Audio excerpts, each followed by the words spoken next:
लग्नानंतर होईलच की प्रेम या मालिकेच्या पुढील भागामध्ये आपण पाहणार आहोत. रम्या ही वसुंधराला बोलते, आई आता झाले गेले सर्व विसरून जा. आता बघ ही रम्या काय करते ते. काव्य व नंदिनीला समजून येईल की ही रम्या काय चीज आहे. आता त्या काव्याला टीजर पिक्चर एकदाच पाहायला भेटेल. त्यानंतर आपण पाहतो काव्य आणि पार्थिव देवाकडे प्रार्थना करत असतात आणि काव्य बोलते, देवा आज व्हॅलेंटाईन डे आहे आणि या व्हॅलेंटाईन डेच्या मुहूर्तावर नंदिनी ताई आणि जीवा या दोघांमधील सर्व भांडण मिटून जाऊ दे.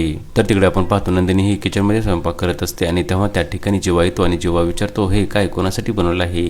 तेव्हा नंदिनी त्याच्यावर रागवते आणि बोलते, तुम्ही इथे कशासाठी आला आहात आणि एक लक्षात ठेवा, हा डबा मी तुमच्यासाठी बनवला नाही आणि तुमचा स्वयंपाक तुम्ही स्वतः हाताने बनवायचा आहे. आणि तेव्हा जेव्हा त्याच्याकडे प्रेमाने पाहत असतो तिकडे आपण पाहतो काव्य ही पार्थला बोलते, तुम्ही एक काम करा, तुम्ही जीवाच्या मोबाईलवरून नंदिनी ताईच्या मोबाईलवर एक मेसेज पाठवा, दुपारी 2 वाजता मला भेटायला मिलन कॅफेमध्ये ये. आणि पार्थ देखील बोलतो, म्हणजे आज आपण त्या दोघांचे मिलन कॅफेमध्ये मिलन करायचे आहे. आणि त्याच वेळेस काव्याच्या मोबाईलवर एक मेसेज येतो आणि तो पाहून ती अवाक झालेली असते. आता पुढे येणाऱ्या भागामध्ये पार्थ व काव्या व्हॅलेंटाईन डेच्या दिवशी नंदिनी व जीवा यामधील भांडण मिटवू शकणार का हे पाहणे अतिशय रंजक ठरणार आहे. लग्नानंतर होईलच की प्रेम या मालिकेचे सर्व अपडेट्स पाहण्यासाठी आमच्या चॅनलला लाईक करा, शेअर करा आणि सबस्क्राईब करायला विसरू नका.